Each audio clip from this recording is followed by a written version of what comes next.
أهلا بيكم في موتور بالعقل. النهاردة معانا وحش جديد من عيلة BMW، عربية بتجمع بين القوة والفخامة والتكنولوجيا. BMW X340D X Drive.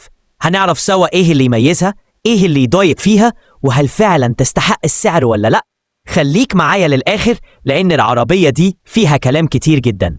نبدأ بالأرقام السريعة. الموتور 3.0 لتر 6 سلندر ديزل ومعاه نظام هايبريد خفيف 48 فولت.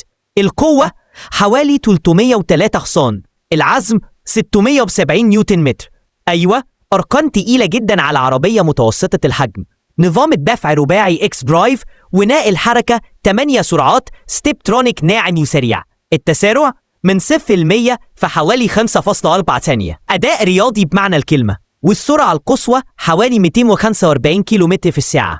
وبرغم القوة دي استهلاك البنزين محترم جدا بفضل نظام الهايبريد الخفيف اللي بيشغل العربية بسلاسة ويوفر في الوقود.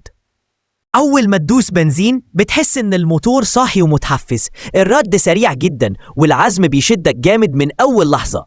على الطريق السريع الثبات ممتاز والعربية بتتعامل بثقة حتى على السرعات العالية. العزل الصوتي محترم جدا، مفيش دوشة ولا اهتزازات مزعجة. أما جوه المدينة حجمها متوسط لكن تحس إنها تقيلة شوية في المناورات الضيقة. التعليق مريح بس رياضي، يعني بتحس بكل تفصيلة في الطريق بس من غير ما تتعب، والموضوع كله متوازن جدا بين الراحة والمتعة في السواقة.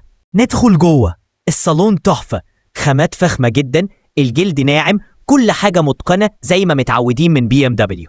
الشاشات بقت رقمية بالكامل والإنفوتيمنت جديد وسريع. بس الناس اللي بتحب الأزرار التقليدية ممكن تتضايق شوية لأن أغلب التحكمات بقت باللمس.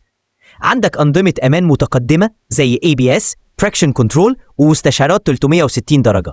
كمان نظام القيادة الذكي بيساعدك في الملفات والمطالع وبيخلي التجربة ممتعة وآمنة في نفس الوقت. نخش على المميزات بسرعة. أداء جبار وقوة تحسسك إنك راكب عربية رياضية مش SUV. ثبات رائع على السرعات العالية. جودة عالية جدا في الخامات والتقفيل.